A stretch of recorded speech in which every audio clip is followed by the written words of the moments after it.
Hi guys, the स्टडीबिल channel पे आपका स्वागत है। इस वीडियो में जो हम चैप्टर को कवर करने वाले हैं वो इंग्लिश बीआई बुक का चैप्टर 2 है, द साउंड ऑफ म्यूजिक। और ये जो हमारा चैप्टर है वो दो पार्ट में डिवाइडेड है। पहला, जिसमें हमें एवलिन ग्लैनी के बायोग्राफी के बारे में पढ़ना है, और जो हमारा पार्ट 2 है उसमें हमें बिस्मिल्लाह खान के बायोग्राफी के बारे में पढ़ना है। तो फिर इस वीडियो में हम पार्ट 1 कवर करने वाले हैं। देन जो पार्ट 1 चैप्टर का नाम है वो Evelyn Glennie listen to sound without hearing it. असंभव, असंभव। मेरे को पता था कि आपके रिएक्शन कुछ ऐसे ही होने वाला है, क्योंकि भला बिना सुने कोई कैसे सुन सकता है। तो इसको जानेंगे हम चैप्टर में। तो करते हैं चैप्टर को स्टार्ट। ये कहानी स्टार्ट होता है स्कॉटिश गर्ल्स से, जो कि दिखने में 17 ईयर्स से भी कम लगती हैं, और वो रेलवे स्टेशन पे ट्रेन का इंतजार कर रही हैं। लेकिन उनको वाइब्रेशन की वजह से पता चल जाता है कि ट्रेन जो है आने वाला है। और जी हाँ, ये बेशक एवलिन ग्लैनी ही है, जो कि जा रही थी लंदन के famous royal academy of music में अपने म्यूजिकल प्रैक्टिस के लिए। और क्योंकि आज उनका सबसे पहला दिन है, इसलिए वो एक्साइटेड और नर्वस भी हैं। लेकिन यहाँ पर एवलिन ग्लैनी के पास सबसे बड़ा चैलेंज उनका डिफनेस है, वो भी एक ग्रोइंग म्यूजिशियन के लिए। लेकिन उनका ये डिफनेस बचपन से नहीं था। वो बचपन में सब कुछ सुन सकती थी, लेकिन वो जैसे जैसे बड़ी होती गई उनका जो हियरिंग कैपेबिलिटी था वो डाउन होते गया। एवलिन ग्लैनी की माँ ने पहली बार तब नोटिस किया था जब एवलिन ग्लैनी 8 साल की थी। उस वक्त एवलिन ग्लैनी वेट कर रही थी अपने पियानो बजाने के लिए, और जब उन्होंने उनका नाम पुकारा था तो एवलिन ग्लैनी किसी भी तरीके का मूवमेंट नहीं करती है, ना उन्हें रिप्लाई करती है। तब उनकी माँ नोटिस करती है कि कुछ तो गलत हो रहा है, लेकिन फिर बाद में वो भी इग्नोर कर देती है। फिर एवलिन ग्लैनी भी अपने टीचर्स से, अपने पेरेंट्स से, अपने दोस्तों से ये बात को छुपाने लगती हैं कि उनका जो हियरिंग कैपेबिलिटी है वो धीरे धीरे कम हो रहा है। लेकिन जब एवलिन ग्लैनी 11 साल की होती है तो उनका जो हियरिंग कैपेबिलिटी था वो इतना ज्यादा कम हो चुका था कि उनका जो स्कूल में मार्क्स है वो भी घटने लगा था।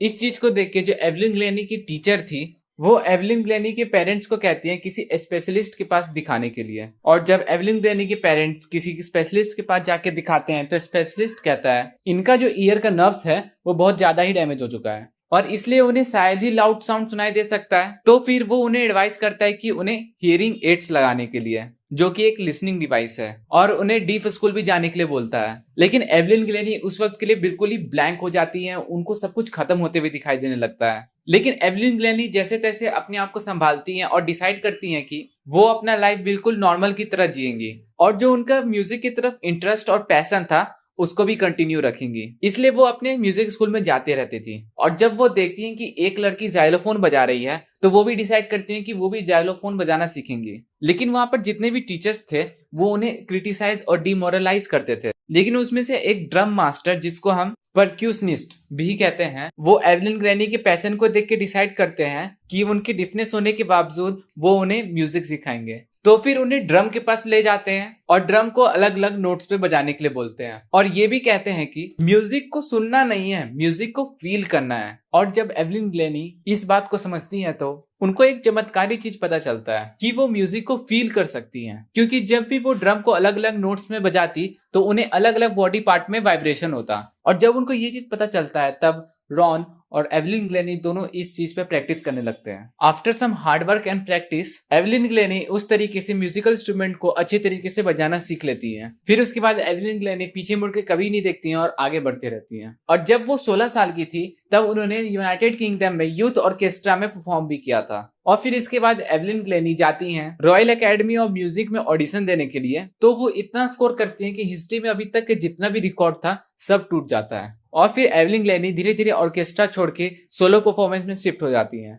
और फिर जैसे जैसे एवलिन ग्लैनी का 3 साल का musical course royal academy of music में खत्म हो जाता है, तब तक में एवलिन ग्लैनी के पास ढेर सारा अवार्ड का कलेक्शन भी बन जाता है। एवलिन ग्लैनी के इतने टॉप पे होने के बावजूद भी उनके पास किसी तरीके का एटीट्यूड नहीं था, बल्कि वो लोगों से ये कहती थी कि अगर तुम हार्डवर्क करते हो और तुम्हें पता है कि उस चीज के लिए तुम्हें कहाँ जाना है तो फिर वो चीज तुमको मिलके ही रहेगा। एंड एवलिन ग्लैनी तब तक में बहुत डिमांडेड परक्यूशनिस्ट बन जाती हैं, क्योंकि उनके डिफनेस होने के बावजूद भी उन्होंने 1000 ऑफ इंस्ट्रूमेंट को बजाना सीखा था, और इसकी वजह से उन्होंने कई इंटरनेशनल परफॉर्मेंस भी किया था। और जब एवलिन ग्लैनी का इंटरव्यू इस चैप्टर के ऑथर डिबोरा काउली के साथ हुआ था, तब उनका जो 2 घंटे का कन्वर्सेशन था उसमें एवलिन ग्लैनी ने एक भी वर्ड को मिस नहीं किया था। इस बात पर एवलिन ग्लेनी कहती हैं, कन्वर्सेशन के वक्त वो सिर्फ लोगों का लिप्स नहीं देखती हैं, बल्कि लोगों का पूरा चेहरा देखती हैं, स्पेशली उनकी आंखें। लेकिन जिन भी लोगों का काफी ज्यादा बियर्ड रहता है, उन लोगों का एवलिन ग्लेनी को फेशियल एक्सप्रेशन को समझना बहुत ही ज्यादा मुश्किल बना देता है। और जैसा कि हम जानते हैं, एवलिन ग्लेनी 11 साल तक सब सुन सकती थी और उनका जन्म स्कॉटलैंड में हुआ था। इसका मतलब ये नहीं है कि वो सिर्फ स्कॉटिश लैंग्वेज ही बोलना जानती है।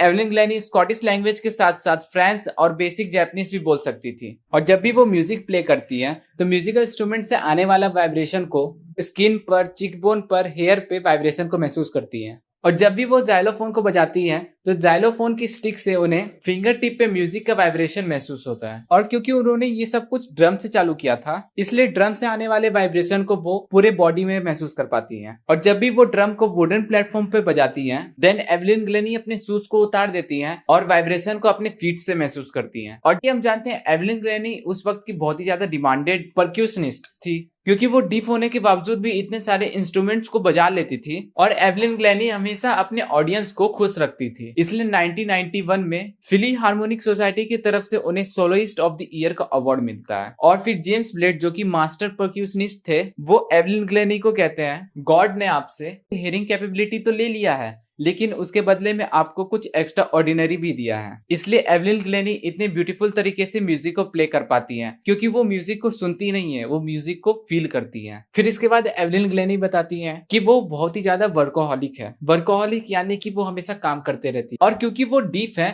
इसलिए उनको बाकी सब म्यूजिशियन से ज्यादा मेहनत करना पड़ता है म्यूजिक बजाने के लिए। लेकिन उसके बदले में जो उनको रिवॉर्ड मिलता है वो भी बाकी सबसे बहुत ही ज्यादा बेहतरीन रहता है। एवलिन ग्लेनी नॉर्मल कॉन्सर्ट तो करती थी, साथ में प्रिजन और हॉस्पिटल में भी फ्री कॉन्सर्ट करती थी, और ये सबसे ज्यादा वो प्रायोरिटी देती थी यंग म्यूजिशियन के लिए। और एन रिचलैंड, जो कि बीटहोवन में फंड करती थी, तो ये कहती थी कि एवलिन ग्लेनी एक शाइनिंग इंस्पिरेशन है डीफ बच्चों के लिए। और ये भी साथ में कहती कि अरे ऐसा कोई जगह नहीं है जहां पर तुम जाना चाहते हो और तुम ना जा पाओ। और एवलिन ग्लेनी ने जिस एज पर जितना भी कुछ अचीव किया था, उतना उनके ट्वाइस एज वालों ने भी नहीं किया था। और जितने भी लोग ऑर्केस्ट्रा में पीछे होकर म्यूजिक बजाते थे, उन लोगों को एवलिन ग्लेनी आगे लाती हैं। और जितने भी हैंडीकैप पीपल थे, उनके लिए एवलिन ग्लेनी बहुत बड़ी इंस्पिरेशन थी, क्योंकि वो लोग जब भी एवलिन ग्लेनी को देखते तो बस यही कहते हैं, अगर ये कर सकती हैं तो हम क्यों नहीं। इसी के साथ होता है हमारा चैप्टर खत्म।